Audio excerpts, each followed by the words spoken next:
ప్రత్యేకమైన దినాన్ని బట్టి దేవునికి స్తోత్రం చెల్లిద్దాం. ఆయన మందిర ఆవరణంలో ఒక్కరోజు గడుపుట ఈ దినముల కంటే శ్రేష్టం.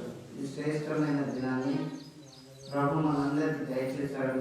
ఎందుకంటే సజీవులతో ప్రభు మనల్ని బ్రతికించి తన మందిర ఆవరణంలో ఈ రీతిగా నింపి అయ్యా నాయనాన్ని ప్రార్థించుకునే భాగ్యం ఇచ్చిన తండ్రికి మనం ఎంతో రుణపడి ఉంటున్నాం. కాబట్టి మన ఆయుష్ పొడిగించిన తండ్రికి తలలో వచ్చి కృతంగా ప్రార్థన చేసుకున్నాం. మమ్మల్ని మిగిలిగా ప్రేమిస్తున్న స్తోత్రం. ఈ దీనిని మీ శిల్వశాఖలు మరుగు చేసుకొని మీ వాక్యం ద్వారా చూటిగా చక్కగా మీరే మాట్లాడండి. ఎంతోమంది బిడ్డలకు మీ యొక్క స్వర్తమానము తెలియక తెలిసి ఎంతోమంది మైమర్చిపోతున్నారు. తెలియని వారికి తెలపండి, తెలుసుకున్న వారు స్థిరంగా మీలో ఎదుగుట చూపండి. ఈ దీనిని ఏం మాట్లాడాలో నాకు తెలియదు, కానీ మీరే చూటిగా చక్కగా వారితో మీరు మాట్లాడి మహిమ ఘనత ప్రభావం పొందమని వింటున్న ప్రతి బిడ్డకు ధైర్యం విశ్వాసం దయచేయమని యేసు నామములో ఎంతో ప్రార్థిస్తున్నాము తండ్రి. అవునే క్రీస్తునందు ప్రియ దేవుని బిడ్డలారా, మరి ఈరోజు నేను చెప్పే అంశం బహు జాగ్రత్తగా గ్రహించండి. భక్తుల చెరసాల జీవితం. నేను చెప్పే అంశం బాగా గుర్తుపెట్టుకోండి. భక్తుల చెరసాల జీవితం. భక్తి ఉంటే చెరసాల పోవాల్సి వస్తుంది. ఈ మధ్య రైల్లో మనం చూస్తున్నాం. హాని జాన్సన్ అనే వ్యక్తి దేవుని గురించి డిబేట్ చేసినందుకు అతన్ని లోపలేసేది. ఏదేమైనా నేను నేర్చుకున్నది ఏంటంటే చట్టం ముందు అందరం సమానం. మనకు రాజ్యాంగం కల్పించిన హక్కాలు, వాక్ స్వాతంత్రం, మత స్వాతంత్రం హక్కులు ఉన్నాయి. వాటన్నింటినీ తూచా తప్పినప్పుడు మనం అరెస్ట్ చేయొచ్చు. కానీ వాక్యానుసారంగా రాజ్యాంగబద్ధంగా ప్రవర్తించినప్పుడు ఎవరు అరెస్ట్ చేయడానికి కూడా వీల్లేదు. కానీ ఇక్కడ బైబిల్ గ్రంథంలో ఈరోజు నేను చెప్తున్నా, ప్రియ సంగమా, ఏ పరిస్థితులు ఎట్లున్నా మీరు ప్రార్థన చేయడం నేర్చుకోండి. ప్రార్థన శిరసాలను బద్దలు కొడతాయి, మరణాన్ని నుంచి లేపుతుంది. సజీవంగా దేవుడు మనందరినీ బలపరుస్తాడు. విశ్వాసంలో, ప్రార్థనలో, రోగంలో స్వస్థత ఇచ్చి ఆదరిస్తాడు. అందుకే దేవుని మాటలు ఎక్కడున్నా ఏ స్థితిలో ఉన్నా బహు జాగ్రత్తగా విని ఆశీర్వదింపబడండి. పరిస్థితులు ఏ రకంగా ఉన్నా పర్వాలేదు, పరిస్థితులను చూడొచ్చు, ప్రభువుని చూడాలి. ప్రార్థనలో మాట వింటున్నా, అయ్యో నేను ఈ స్థితిలో ఉన్నా, నేను ఈ రోగంతో ఉన్నాను, మీరు కృంగిపోవద్దు, అప్పుల్లో ఉన్నాను బాధపడద్దు. ఎందుకంటే నా నిజ జీవితంలో నేను సాక్ష్యం ఇస్తున్నా. మన దేవుడు లేని వాటిని ఉన్నట్టుగా పిలిచే దేవుడు. ఈ పరిస్థితులు ఎప్పటికి ఇలా ఉంటాయా? ఎప్పటికి అదే కష్టంలో ఉంటామా? ఎప్పటికి అదే బాధలో ఉంటామా? చూద్దాం. ఈరోజు నేను చెప్పే అంశం జాగ్రత్తగా గమనించండి, గ్రహించండి. భక్తుల శిరసాల జీవితం. ఏంటిది? మీకు విచిత్రంగా అనిపిస్తుంది. ఆ భక్తులు ఏంటి, శిరసాల పోవడం ఏంటంటే చూడండి. కీర్తనల గ్రంథం 142:7 ఒకసారి లేఖనాన్ని చూస్తే మీకు అర్థమైతే ఒక వచనం చదవండి. నేను నీ నామమునకు కృతజ్ఞతలు చెల్లించినట్లు చెరసాలలో నుండి నా ప్రాణం తప్పింపుము. చూడండి, ఇక్కడ దావీదు భక్తుడు ఒక మాట అన్నారు, చెరసాలలో నుంచి నా ప్రాణంలో తప్పించుము. ఇప్పుడు చెరసాలలో వేసినప్పుడు బయటకు వస్తారా? అక్కడ కాకుదారులు ఉంటారు, బయటకు రావడానికి వీల్లేదు. ఒక సెంట్రల్ కారకు వెళ్తే మన వాళ్ళు ఎవరైనా లోపల పడి ఉంటే వాళ్ళని దర్శించాలని ఒక టైం ఉంటుంది, పర్మిషన్ తీసుకోవాలి, చాలా స్ట్రిక్ట్ ఉంటాయి. అందుకే దావీదు భక్తుడు ఒక మాట అంటారు, చెరసాలలో నుండి నా ప్రాణమును తప్పించుము అని ఇక్కడ దావీదు ప్రార్థన చేస్తున్నాడు. క్రైస్తవ జీవితంలో సాతాను మనం అనేక సార్లు చెరువులో వేయాలని చూస్తున్నాడు. వానికి మనం చిక్కొద్దు. ప్రార్థనలో, వాక్యం ద్వారా, విశ్వాసంలో అన్నింటిలో చాలా మరి స్థిరంగా ఉండి వాడిని ఎదిరించే శక్తి మనం కలిగి ఉండాలి. అందుకే దావీదు మాటలు తీసుకుంటే చెరలో నుండి, చెరసాలలో నుండి, మళ్ళీ కదమ్మా, స్థిరస్థానంలో నుండి నా ప్రాణమును తప్పింపుము. అప్పుడు నీవు నాకు మహా ఉపకారం చేసి ఉండుట చూసి నీతిమంతులు నన్ను బట్టి అతిశయపడుదురు. చూడండి, చెరసాలలో ఉన్న వాళ్ళ కొరకు ప్రార్థన చేయాలి. యేసు ప్రభు కూడా అంటారు, నేను శిరసాల్లో ఉంటుంది నన్ను మీరు చూడ రాలేదు అంటారు. అన్నాడా వాక్యంలో? నేను రోగిగా ఉంటుంది నన్ను పరామర్శించలేదు, చూడలేదు నన్ను, నేను ఆకలి కొట్టి నాకు ఆహారం పెట్టలేదు. ఒక అద్భుతం చేసినప్పుడు నాకు చేసినట్టు ప్రభు వాక్యం చెప్తుంది. మనలాంటి ఒక పాస్టర్, మనలాంటి ఒక విశ్వాసి, మనలాంటి ఒక పేదవాడు ఒక ప్రాబ్లంలో ఉన్నప్పుడు మనం చేయాల్సింది ప్రార్థన. విడిపించాలని దేవుని సన్నిధిలో ప్రార్థన చేయాలి. ఇక్కడ భక్తుల శిరసాల జీవితం, ఈ భక్తుడికి శిరసాల అనుభవం ఉంది దావీదుకు. అందుకే ఆయన ఏమంటుండో మరొకసారి, నేను నీ నామమునకు కృతజ్ఞతాస్తుతులు చెల్లించున్నట్లు శిరసాలలో నుండి నా ప్రాణమును తప్పింపుము. శిరసాలలో పెట్టింది, అగ్నిగుండంలో వేస్తుంది. షెడ్యూల్ అబద్ధం తీసుకోండి, వాళ్ళని ఎక్కడేసి రాదు అగ్నిగుండంలో. ఏమి తప్పు చేసిండు? ఏమి తప్పు చేస్తే అగ్నిగుండం పాలు కావాల్సి వచ్చింది? అక్కడున్న ప్రజానికానికి, అక్కడున్న అధికారులు తెలియదా? బొమ్మకు మొక్కని కారణం ఏమని రమ్మంటున్నాడు. అందుకే నా బొమ్మకు మొక్కబోతే శిరసాలు వేయాలా? ఆ దేశ చట్ట సాంప్రదాయం అలా ఉండొచ్చు, కానీ ముగ్గురు మాత్రం ధీటుగా రోషం కలిగి మేము మొక్కమని చెప్పాడు. అన్నందుకు అక్కడ ఉన్నటువంటి రాజు కోపం వచ్చి వీళ్ళని అగ్నిగుండంలో వేసాడు. 4వ రూపం వేరేవారితోటి ఆ ముగ్గురు వేస్తే మీరెందుకు భయపడ్డారు? క్రైస్తవ జీవితంలో రోగాలు, కష్టాలు, మరణాలు వస్తే దేవుడు మనం వెన్నంటే ఉంటాడు. మీరు ఒకసారి గ్రహించాలి. కష్టంలో, బాధలో, దుఃఖంలో, ఆర్థిక సమస్యల్లో దేవుడు ఎప్పుడు కూడా విడిచిపెట్టిపోడు. నాకు దేవుని లేఖనాలు ఒకటి బాగా ధైర్యం కలిగిస్తారు. ఏం తెలుసా? ఆయన చిత్తం లేకుండా ఒక తలవెట్టుడు కూడా రాలిపోదు. మనం ఏం కౌంట్ చేయలేదు. తల్లి గర్భంలోకి వెళ్ళి వచ్చినట్టు కదా మీరు లెక్క పెట్టుకున్నారా? అంతేకాదు, ఇంకా దేవుని వాటి మీద బలపరుస్తుంది తెలుసా? మీరు ఆకాశ పక్షుల కంటే శ్రేష్ఠులు. అవి విత్తవు, పోయవు, వాటికి లేవు. ఇప్పుడు విశ్లేషణ ముసుగు కొడితే ఇంత పెద్ద బిల్డింగ్ లో మనం ఉంటాం. వాటికి ఎంత చిన్న నెక్స్ట్ గూడు ఉంటుంది, వాటికి దుప్పట్లు ఉంటాయా? హెడ్ఏక్ వచ్చిందనుకో అవి ఏ డాక్టర్ దగ్గర పోతాయి.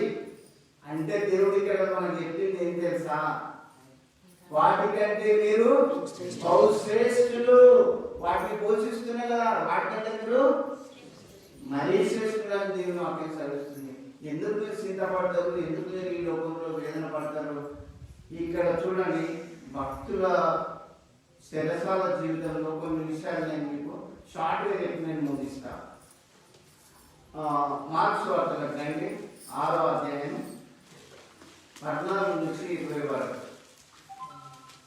పరిశుద్ధ గ్రంథంలో నుంచి మార్క్స్ వార్త 6వ అధ్యాయం 14 నుంచి 20 వరకు చూస్తే మీకు అర్థమైతే, ఆయన కీర్తి ప్రసిద్ధమాయను గనక రాజైన హేరోదు ఆయనను గూర్చి విని బాప్తిసమిచ్చి యోహాను మృతుల నుండి లేచి ఉన్నాడు గనక అతని యందు అద్భుతములు క్రియారూపము అగుచున్నవని చెప్పెను. హేరోదు రాజు ఇక్కడ యోహాను పట్టి శిరసాలను వేస్తాడు. మీ అందరూ తెలుసు, దైవజనుడు, భక్తుడు, విశ్వాసి శిరసాల పాలు కావాల్సి వచ్చింది. యథార్థంగా మాట్లాడినప్పుడు మనం శిరసాలు వేసినా కూడా దేవుడు విడిపిస్తాడు. అయితే ఇక్కడ యోహాను పట్టుకొని శిరసాలో ఏదో రాజు వేసిండు. అయితే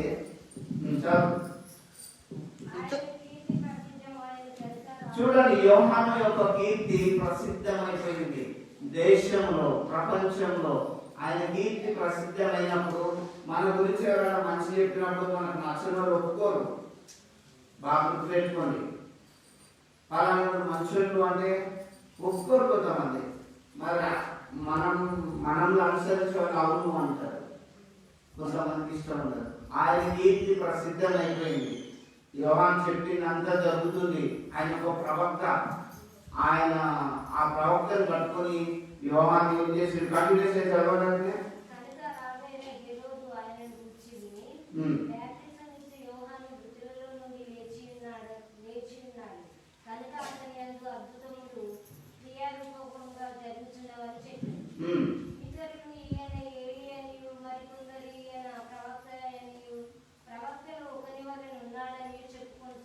ఇవన్నీ చేసేది యేసు ప్రభు. కానీ అక్కడ ఉన్న వాళ్ళు ఏమంటుంది తెలుసా? ప్రవక్తే కావచ్చు, ఏలియా కావచ్చు, లేకపోతే యోహాను మృతులలో నుండి లేచిండని అనుకుంటాను. అయితే హేరోదు విని, నేను తలను కొట్టించిన యోహాన్నే అతను మృతులలో నుండి లేచిండని చెప్పి శిరసాలు వేయించి యోహాను ఏం చేసేళ్ళు? తలగొట్టించింది. క్రైస్తవ జీవితంలో మరణం దాకా తీసుకుని ప్రకటిస్తూ ఉండాలి. ఏం తప్పు చేయలే. ఈయన చేసింది ఏం తెలుసా? రాజు భయపడ్డా, రాజా నువ్వు నీ తల్లిని బాధించుకోవడం నేరం లాగా తప్పుగా అని తప్పును ప్రశ్నించినందుకు తీసుకుపోయి శిరసాల్లో వేయించింది. వేయించడమే కాదు, తగిన దినం ఒకటి వచ్చింది. ఆ రోజు తన బిడ్డ బర్త్డే సమయంలో ఆ బిడ్డ చిన్న బిడ్డ నాట్యమైనందుకు అట అమ్మానికి నా రాజ్యంలో ఏం కావాలో కోరుకో అంటాడు రాజు. ఏ రోజు నా రాజ్యంలో సగం మట్టుకైనా నీకు ఇస్తానంటే ఆ చిన్న పాపకి ఏమి తెలియక ఏం చేసింది తెలుసా? ఈ విషయం తల్లిని అడిగింది. అమ్మా, డాడీ నన్ను ఏదైనా కోరుకోమని నేను ఏం కోరుకోవాలంటే ఆ తల్లి నేర్పింది ఏం తెలుసా? శిరసాలలో ఉన్న యోహాను తలగొట్టి పల్లెములు పెట్టి ఇప్పుడే ఇవ్వాలి. తల్లి, నేను మీకు చెప్తున్నా, పిల్లలు చెడిపోతుందంటే కారణం తల్లిదండ్రులు. ఇలా మా పిల్లడు, మా పిల్ల, మా అమ్మాయి వింటలేదు అంటే దానికి 100% తల్లిదండ్రులే కారణం అంటే నేను బాలుడు నడవలసిన త్రోవడానికి నేర్పాలి. వాడు పెద్దవాడైనప్పుడు దాని నుంచి తొలగిపోదు. ఇక్కడ చూడండి, ఈ చిన్న అమ్మాయికి ఏం తెలుసు? మమ్మీ ఏం కావాలంటే యోహాను శిరసాలలో ఉన్న యోహాను తల ముట్టి పల్లెంలో పెట్టి ఇప్పుడే ఇవ్వమంటాడు. రాజు దుఃఖపడ్డాడు. మీరు లేఖనాలు చూడండి, 24 నుంచి 29 వరకు ఉంటుంది. రాజు బహుగా దుఃఖపడ్డాడు. అబ్బా, నా బిడ్డ ఇంత కోరుకున్నదా? ఆ దైవజనుడు తల కావాలని కోరుకున్నదా? సరే, ఈ భక్తుడు ఎక్కడ ఉన్నాడు? శిరసాలలో ఉన్నాడు. అవకాశం దొరికిందని వెంటనే రాజేశ్వరుడు తలగొట్టి పల్లెలు పెట్టి ఆ చిన్నదానికి ఇవ్వమన్నాడు. వెంటనే భద్రవతులు పోయి ఆ యోహాను తల పుట్టి పల్లెల్లో పెట్టి ఆ చిన్నదానికి ఇచ్చింది. ఏం చేసింది? ఆ తలకాయతోటి అక్కడికి లేని అక్కడికి ఏమన్నా వచ్చింది ఆ తలకాయ? చూడండి, ఒకరి ప్రాణం చేసింది. ఈ భక్తుడు ఏమన్నా తప్పు చేసిందా? రాజా, తప్పు అక్కడ కాదు, మీరు చేసేది సరి అయిన పద్ధతి కాదు, నీ తల్లి భార్యని ఉంచుకోవడం తప్పు అని చెప్పిండు. తప్పును సరిదిద్దుకోలేక శిరసాలలో వేయించి తలగొట్టించి బిడ్డకిస్తే బిడ్డ ఏం చేసుకున్నారు ఆ తల్లితో? చూడండి, క్రైస్తవ భక్తులకు యథార్థంగా చాలా మంది క్రైస్తవ విశ్వాసులు, సహోదరులు, పాస్టర్లు దేవుని వాక్యం ఉన్నట్టుగా వ్యక్తులు కూడా కొంతమందికి నచ్చదు. స్టెఫెన్ ఏం చేసిండు? అక్కడ ప్రజలు రాళ్ళు రుంగి కొట్టి చంపిండు. అయ్యో, ఈ చెడు మార్గంలో విడిచి రక్షణ మార్గంలో రండి, దేవుని తెలుసుకోమని చెప్పినప్పుడు రాళ్ళు రుంగి కొట్టి చంపిండు. స్టెఫెన్ చనిపోతే ఏమన్నా తెలుసా? ప్రభువా, ఈ నేరం వాళ్ళ మీద మోపకు, ఈ పాపాన్ని వీళ్ళ మీద మోపకు, వీళ్ళు నన్ను తెలియక కొట్టుచున్నారు అని చెప్పి పెద్ద కేకేసి మరణించిండు. క్రీస్తునందు ప్రియులారా, ఒక భక్తుని శిరసాల జీవితం చూశారు. వెంటనే శిష్యులు వచ్చిండు, ఆ బాడీని, ఆ ముండాన్ని తీసుకుపోయి పాత పెట్టిండు. కానీ ఆ పిల్ల కానీ, ఆ ఏ రోజు కానీ, ఏ రోజు రాదు కానీ ఏం చేసిండు? ఏమన్నా చేసిండు? ఆ బాడీతోటి అనవసరంగా దేవుని ఉగ్రతకు బలైపోయింది. దేవుని శాపం ఆ కుటుంబం మీదకి వస్తుంది. కాబట్టి భక్తుల శిరసాల జీవితంలో యథార్థంగా బోధించినా కూడా శిరసాల పాలు రావాల్సి వస్తుంది. దేవుని విషయాలు ఉన్నట్టుగా మాట్లాడితే కొంతమందికి మనం నచ్చదు. వారికి అనుకూలంగా చెప్తే వారు ఒప్పుకుంటారు. ప్రతికూలంగా వారికి అనుకూలంగా చెప్పినప్పుడే వారు వస్తుంటారు.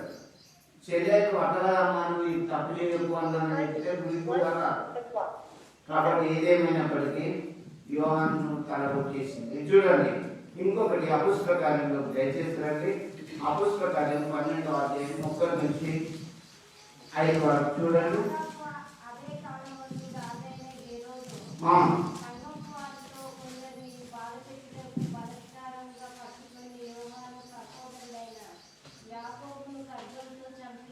చూడండి ఏ రోజు రాజు ఏం చేస్తుంటారు సార్? బలత్కారంగా పట్టుకుంటాను, బలత్కారంగా తప్పు లేకుండా పట్టుకుపోయి లోపల తెప్పించి అధికారం లేదు కదా, రాజు తలుచుకుంటే దెబ్బలను కొద్దువా ఎట్లయినా కొడతాడు.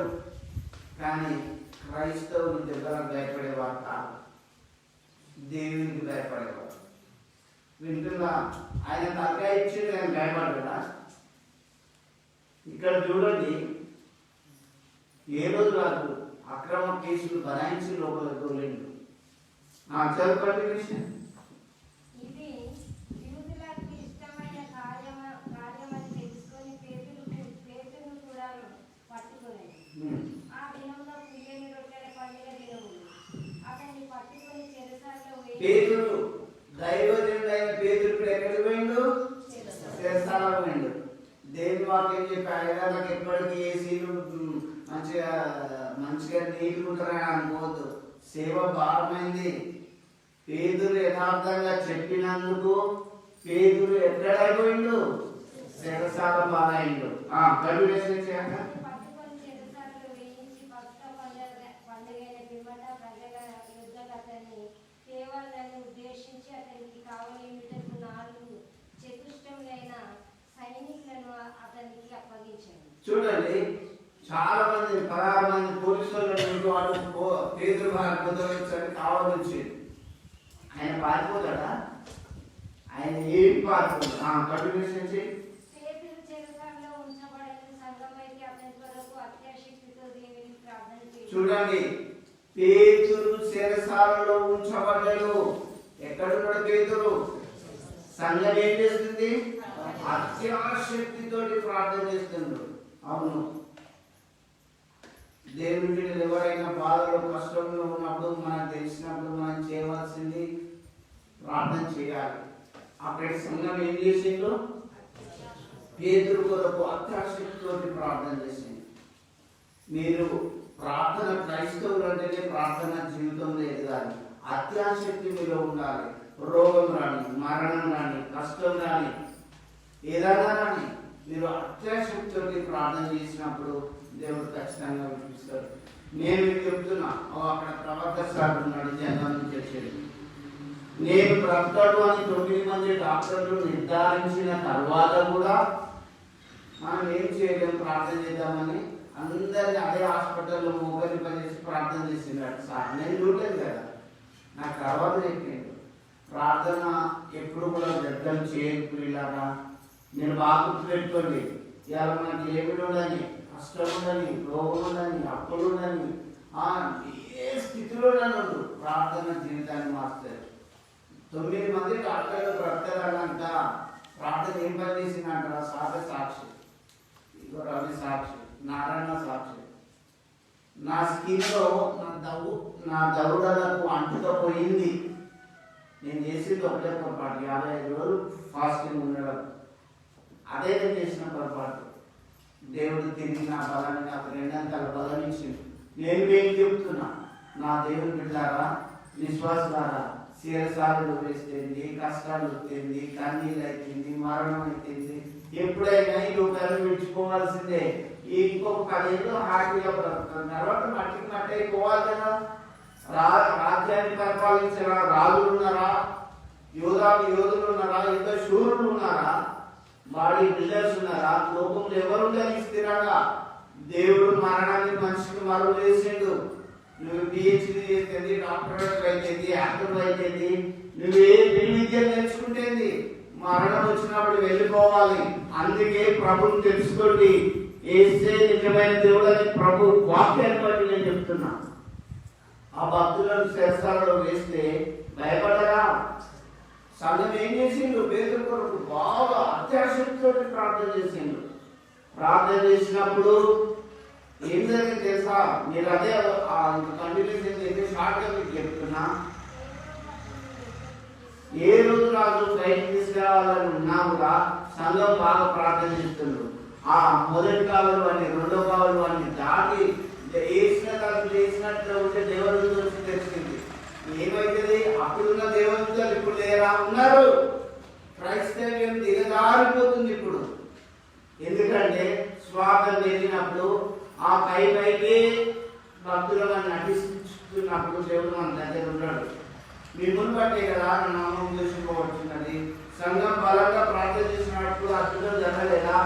చేతులకు కాళ్ళకు చేతులకు సంఖ్యలు వేసినప్పుడు ఇలా పుట్టగానే సంఖ్యలు కూడిపోయినాయి. తలుపులు ఆ వాడికి అవే తెచ్చుకున్నాయి. ఎక్కడ మన మొదటి కావాలి వాళ్ళు రెండో కావాలి వాళ్ళు దాటి మన పేతులు గారు బయటకు వచ్చి దేవుని సువార్త అందివ్వలేదా? అదంతా చూడండి ఆ లేఖనాలు. అవును, అప్పుడున్న దేవుడే ఇప్పుడున్నాడు. అప్పుడు ఆరాధిస్తున్న ప్రభునే ఇప్పుడు మనం కీర్తిస్తున్నాం, పాటలు పాడుతున్నాం. ఆ పేతులు శిరసాలను వేసి భయపడ్డారా? సంఘం ఏం చేసిండ్రు? అత్యాశక్తితోటి ప్రార్థనలో అత్యాశక్తితో చేయాలి. ఇక నేను చనిపోతారన్నప్పుడు మన స్థానిక సంఘస్థులు మన విశ్వాసులు చాలా మంది ప్రార్థన చేశాను, చాలా మంది చేశాను. ఎందుకంటే ప్రభు నామం బట్టి నేను చెప్తున్నా, ప్రార్థన ఇప్పుడు కూడా మనల్ని మరి దేవునికి దగ్గర తీసుకుపోతుంది కానీ దూరం వచ్చేది. రోగం తోటినావా, అప్పు తోటినావా, కష్టంలో ఉన్నావా, ఇబ్బందుల్లో ఉన్నావా, శరసాలలో ఉన్నావా, సంఘం ప్రార్థన చేసినప్పుడు దేవదూత పేతురును తీసుకొని వచ్చింది. నా ప్రియ దేవుని బిడ్డలారా, మీలో అత్యాశక్తి పెరగాలి. శరసాలలో వెళ్ళింది, లోరు సవ్యాలు ఎదుర్కొన్నాయి. 1000 మంది, అందుకే దాని అనుభవంలో ఇక్కడ 1000 మంది ఒక పక్క 10,000 మంది కుడి పక్క కూలినా ఏ అపాయం ఉంటేనో భయపడను. క్రైస్తవ జీవితంలో ధైర్యం కలిగి ఉండాలి. నేను మీకు చెప్పేది అది. బయట చదువుతున్నామంటే ఏదో వచ్చిన చదువుకొని మూసేసుకొని ప్రార్థించుకొని వెళ్ళడం కాదు. ప్రభుతో గడిపే అనుభవం మీకు రావాలి. చెలే ప్రభుతో మాట్లాడే అనుభవం మీ జీవితంలో ఉండాలి. అలాంటి ఆ సంఘాన్ని తీసుకో. పేతురు కొరకు అత్యాశక్తులు ప్రార్థన చేస్తే పేతురు శిరసాల్లో వేయబడ్డాడు. దేవదూత ఆ గదిలోకి వెళ్ళి పేతురుని తన వెంట తీసుకొని వచ్చింది. అక్కడ ఉన్న కావాలి వాళ్ళ కళ్ళు కనబడతారే వైపుడు ఏమున్నది, దేవుడు చేయదాల్సింటే అద్భుతం చేయగలడు. ఎవరు ఏ మంత్రి చేసిండు ఆ సూర్యుడిని?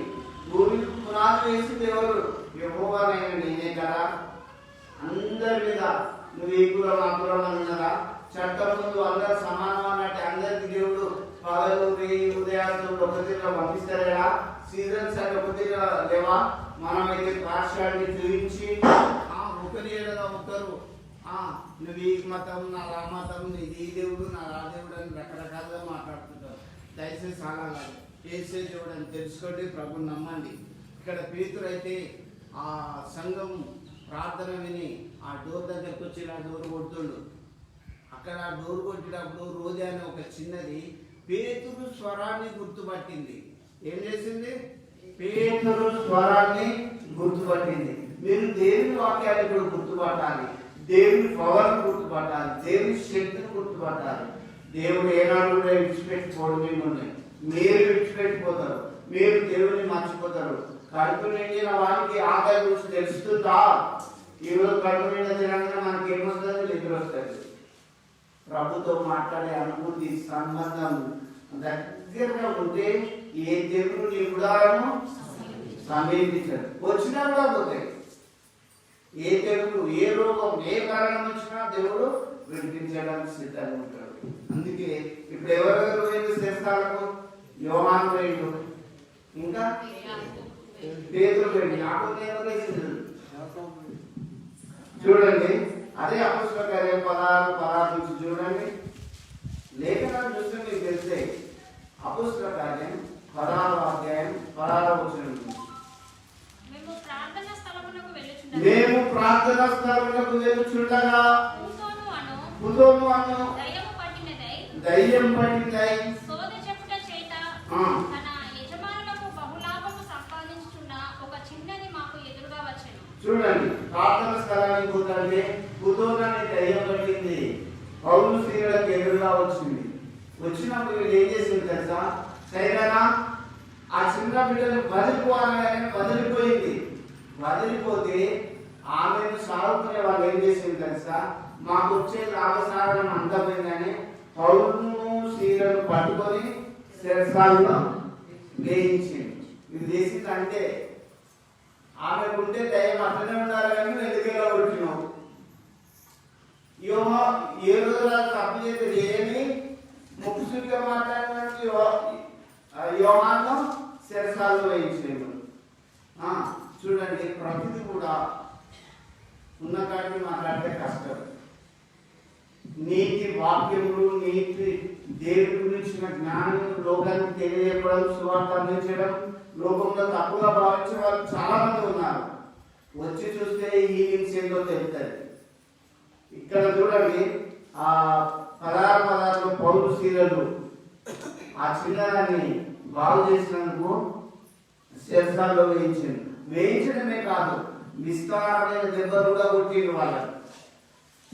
వింటున్నా, దైవజనులను వాళ్ళు బాగా కొట్టింది. అక్కడ ప్రజలు కొట్టి శిరసాల్లో వేయించింది. వేయించినప్పుడు ఏం జరిగింది? అట్లా కంటిన్యూషన్ చేయండి. ఆమె పౌలును మమ్మను వెంబడించి, ఈ మనుషులు సర్వోన్నతుడైన దేవుని దాసులు. ఇక్కడ మీరు గమనించాలి, దయ్యాలకు దేవుని దాసులు తెలుస్తున్నాయి కానీ ప్రజలకు తెలుస్తలేదు. ఆ దయ్యం బట్టి ఆ చిన్నపిల్ల ఏమంటది? వీరు సర్వోన్నతులైన దేవుని దాసులు అని దయ్యాలకు గుర్తయిపోతుంది. నువ్వు తెలుసు, నువ్వు రోజు ప్రార్థన చేసుకుంటావని దయ్యాలకు తెలుసు, దైవదేవతని తెలుసు. వాడి చేతవాళ్ళు చెప్తే నువ్వు ప్రార్థన చేసుకుంటూ వెళ్ళిపోతూనే ఉంటాయి, భయమే లేదు. అక్కడ చిన్నపిల్ల దయ్యం కుతూహలాన్ని దయ్యం పట్టిన ఆ చిన్నపిల్ల ఏమంటది? వీరు సర్వోన్నతులైన దేవుని దాసులు. నువ్వు దేవుని బిడ్డవా కావా? దయ్యాలను చెప్తాయి, బాగా చెప్తాయి. ఇప్పుడు నేను చెప్తున్నా కదా, ఎవరు ఏదైనా పిలుస్తాయి, భయం ఏం లేదు. వింటున్నా పిల్లారా? కాబట్టి ప్రభు వాక్యాన్ని బట్టి నేను మీకు చెప్తున్నా, ఈ వీళ్ళు ఆ దయ్యాన్ని ఎగబట్టింది. సర్వోన్నతుడైన దేవుని దాసులని వాళ్ళని వెంబడించినప్పుడు ఆ చిన్నపిల్లల నుంచి విడిచిపోగానే ఆ చిన్నపిల్లలు ఉన్న దయ్యాన్ని బయటికి ఎగబట్టినప్పుడు పౌరుషీలను పట్టుకొని అక్కడి ప్రజలు కొట్టి శిరసాల్లో వేసింది. వేసినప్పుడు ఏం జరిగింది? 20 నిమిషాల వరకు అంతటా న్యాయాధిపతుల యొద్దకు వారిని తీసుకొని వచ్చి, ఈ మనుషులు యూదులై ఉండి రోమియులమైన మనము అంగీకరించుటకైనను చేయుటకైనను కూడని ఆచారమును ప్రచురించొచ్చు. ఇక్కడ చూడండి, ఇక్కడ అప్పుడే వేదాభిప్రాయాలు ఉన్నాయి. వీళ్ళు రక్షణ మాత్రం చెప్తుంటే మేము యూదులం, వీళ్ళు రోమియులు మాకు వచ్చి చెప్తారు. అంటే క్యాస్ట్ ఫీలింగ్ అనేది ఆ రోజుల్లోనే ఉన్నది. నేను ఒకటి చెప్తున్నా, యేసు ప్రభు అందరికీ దేవుడు, కులము మతము లేదు. Jesus for all. యేసు ప్రభు అందరికీ దేవుడు. ఆయన నామంలో అందరూ బ్యాప్టిజం పొందితే రక్షణలోకి వస్తారు. అది మనకు వాక్యం సెలవిస్తుంది. కాబట్టి నాకు దేవుని బిడ్డలారా, అక్కడ భేదాభిప్రాయాలు, క్యాస్ట్ ఫీలింగ్ తీసుకొచ్చింది వాళ్ళు. అయితే మన పట్టణము గలిబిలిని చేయుచున్నారని చెప్పిరి. అప్పుడు జనసమూహము వారి మీదికి గుమ్మిగా వచ్చెను. న్యాయాధిపతులను వారి వస్త్రములు లాగివేసి వారిని బెత్తములతో కొట్టేవలనని ఆజ్ఞాపించిరి. చూడండి, ఏం తప్పే లేదు. వీరు క్రీస్తుని గురించి ప్రకటించిండ్రు, దయ్యాలను వదలగొట్టిండ్రు. అక్కడున్న న్యాయాధిపతులు, జడ్జెస్ ఏం చెప్పింది తెలుసా? వీళ్ళను బట్టలు కలిసి బెత్తలతో కొట్టాలని ఆజ్ఞాపించిండ్రు. తప్పేం చేసిండ్రు? వాళ్ళకి అర్థం రాలేదా? మరి ఆ చిన్నపిల్లకి నీట్గా ఉన్నది, చక్కగా అయిపోయిందని ఆలోచన రాలేదా? ఇప్పుడు కూడా లోకంలో చాలా మంది దేవుని యొక్క నిత్యమైన, సత్యమైన, ఖచ్చితమైన సువార్తను తెలుసుకోలేక వాళ్ళు బతుకున్నదే కరెక్ట్ అని చెప్తూ చాలా మంది దేవుని నమ్మకుండా చేస్తున్నారు. ప్రియులారా, ఎంతకాలం ఉన్నప్పుడు చనిపోవాలి, చనిపోయినప్పుడైనా తీర్పు జరుగుతుంది. సకల గోత్రంలో వారు దేవుని యొక్క రక్షణను చూసే రోజు రాబోతుంది. నా మాటలు వినండి, ప్రభుని తెలుసుకోండి, నమ్మండి. ఇక్కడ బెత్తంతో కొట్టాలన్నట్టు కొట్టి ఆయన వేసిండు. వేసినప్పుడు ఏమైంది? మీకు షార్ట్గా చెప్తున్నా, బెత్తంతో కొట్టి ఆయన వేసిండు. మనమైతే చాలా అవమానభరితంగా, అయ్యో నన్ను శిరసాలలో వేసింది కదా అని అవమానంగా, పోలీసులు వచ్చి పట్టుకోలేదు కదా అని అవమానభరితంగా తలంచుకుంటాం. కానీ వాళ్ళు ఏం చేసింది తెలుసా? అర్ధరాత్రి వేళ లేఖనాలు చూడండి, అర్ధరాత్రి వేళ పౌరులు సీనియరు దేవుడికి పాటలు పాడుతూ ప్రార్థన చేయించున్నారు. ఏం చేస్తుండ్రు? అయితే మధ్యరాత్రి అయితే మధ్యరాత్రి వేళ దేవునికి మధ్యరాత్రి వేళ కీర్తనలు పాడుతుండ్రి. మనమైతే అసలు తమిళ చర్చిలో పాడమంటేనే మన గొంతు బరువు. దేవుని మందిరానికి వచ్చి సపోర్ట్ కొట్టమంటే చేతులు రావు. నేను మీకు చెప్తున్నా, ఒకటి సింపుల్ గా అర్థం చేసుకోండి. అమ్మా చూడు, ఇప్పుడు నిద్రపోయే సమయం కాదు.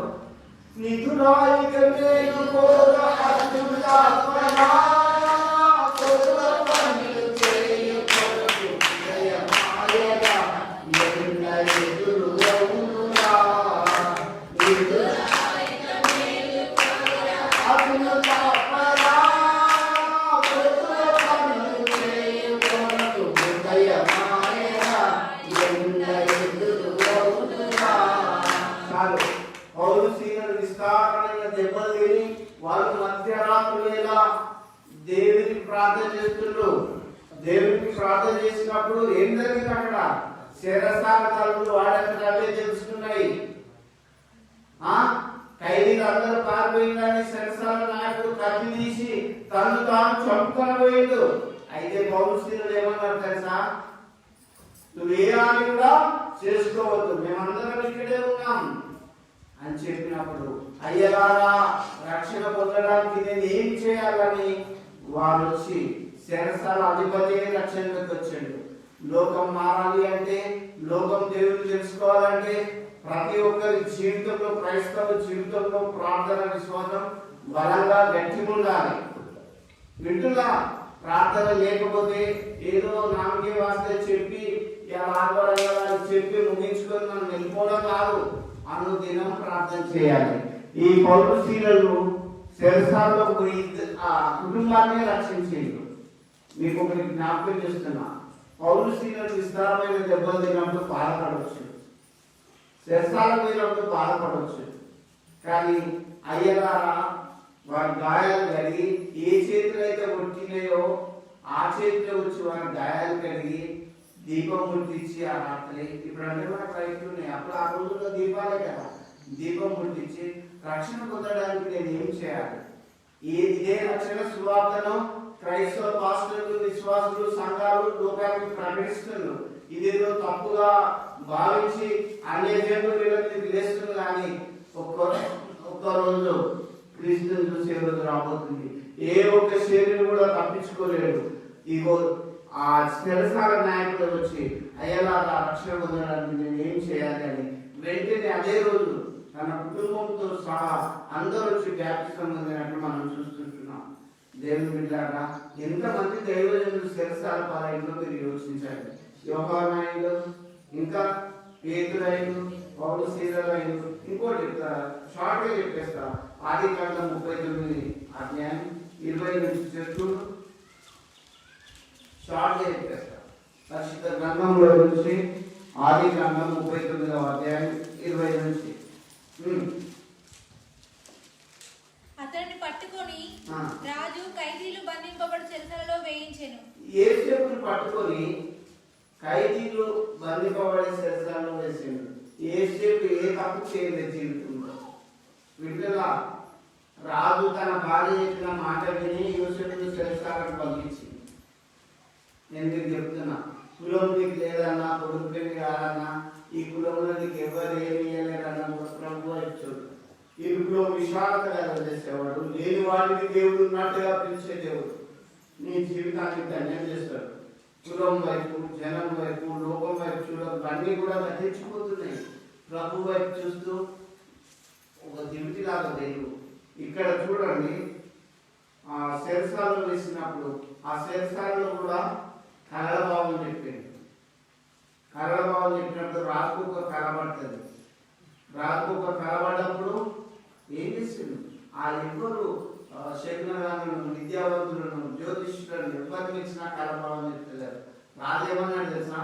నాకు పడ్డ కథ ఏదో చెప్పాలా, దాని భావం కూడా నేను చెప్పే నేర్పరి గర్భావం తీసుకుంటే ఎవరైనా ఉన్నారంటే ఎవరు లేరు. కానీ ఒక యోసేపు మాత్రం ఉన్నారు. దేవుని పిల్లలకు జ్ఞానం బాగా ఇస్తాడు దేవుడు. బాగా గుర్తుపెట్టుకోండి. ఎప్పుడు ఇస్తాడు? ప్రభుతో ఉన్నప్పుడు, ప్రభువును రోజు ప్రార్థన చేసుకున్నప్పుడు, వాక్యం జరుగుతున్నప్పుడు, ప్రభుత్వ సావాసంలో ఉన్నప్పుడు ఇస్తాడు. నా దేవుని బిడ్డారా, ఎప్పుడు కూడా మీకు ఏది తక్కువ ప్రార్థన చేయడం నేర్చుకోండి. వెంటనే యోసేపు శేషాల్లో ఉన్న యోసేపుని బయటికి తీసుకొని వచ్చి కొత్త బట్టలు తీసి రాజు నగరాన్ని తీసుకొచ్చినప్పుడు, రాజా నీకు బట్ట కల్లా ఇది దాని బాగుంది దాన్ని షార్ట్గా చెప్పేసింది. ఇంతటి మీద నాకు దొరకడని ఏం చేసింది తెలుసా? రాజు తన బిడ్డ నుంచి 2వ రథం మీద పరిపాలించమని కూర్చుండబెట్టే భాగ్యం ఇచ్చింది. నేను మీకు చెప్తున్నా, దేవుడు తలుచుకుంటే మానవుడు ఆపగలడా? దేవుడు ఆశీర్వదిస్తే మానవుడు ఆపగలడా? నేను ప్రభు వాక్యాన్ని పలుకుతున్నాను. ఎంతో మంది దైవజనులు శిరసాల పాలైండు, విడుదల పొందిండు. ఏదేమైనప్పటికీ శిరసాల్లో ఉన్న మూలులో దేవుడు వింటాడు. మనం ఇంకా ఇర్మియాని కూడా శిరసాల పాలేసింది. షార్ట్ చెప్తున్నా దేవుని మీద. యేసు ప్రభు శ్రమ పొందలేదా? ఆయన అద్భుతాలు చేసిండు. గుంటలను ఇట్లా ముట్టగానే కాళ్ళు వచ్చినాయి, కుష్ఠరోగులను తాకగానే స్వస్థత పొందిండు. శివాలను సైతం ప్రభు లేపలేదా? అలాంటి ప్రభును అక్కడ ఉన్న వాళ్ళు ఏం చేసిండు? పట్టుకొని ఈడ్చుకుంటూ కొట్టుకుంటూ పోయి ఆ పిలాతు రాజు దగ్గర నిలబెట్టిండు. అప్పుడు ఆయన భార్య ఏం చెప్తారంటే, రాత్రి కాలంలో నేను ఆయన గురించి మిగిలి బాధపడుతుంది, నీవు ఆ నీతిమంతుని జోలికి పోకు, ఆయన ఏ కపిలం చేయలేదు అని చెప్పినప్పుడు పిలాతు రాజు వెంటనే చేతులు కడుతున్నాడు. అక్కడ ఒక బరబ్బాని బందిపోటు దొంగ శిరసాల్లో వేయబడి ఉంటాడు. అక్కడి ప్రజలను పిలాతు రాజు అడిగిండు, మీకు యేసు ప్రభు కావాలా బరబ్బ కావాలంటే అక్కడి ప్రజలు ఏమన్నారు? శిరసాల్లో ఉన్న బరబ్బేమా కావాలి. ఈ లోకానికి ఏం తెలుసా? పాపం చెడు కార్యాలే కావాలి. ఎన్ని చట్టాలు వచ్చినా శిక్షలు గట్టిగా ఉంటే తప్పు చేయరు. శిక్షలు లేనప్పుడే మోసే ధర్మశాస్త్రం ఏం చెప్తుంది? కంటికి కన్ను పంటికి పన్ను అని చెప్తుంది. వాడి కన్ను తింటే నీ కన్ను మళ్ళీ తీయాలి. ఇంకా లేకపోతే ఆ శిక్షలు ఇప్పుడు వేరే అరబ్ కంట్రీలలో అలాంటి శిక్షలే ఉన్నాయి. నేను మీకు ఎందుకు చెప్తున్నానంటే శిక్షలు గట్టిగా ఉండాలి. ఇప్పుడు ఇతరులు మనం తిట్టినప్పుడు మనం ఏం చేస్తాం?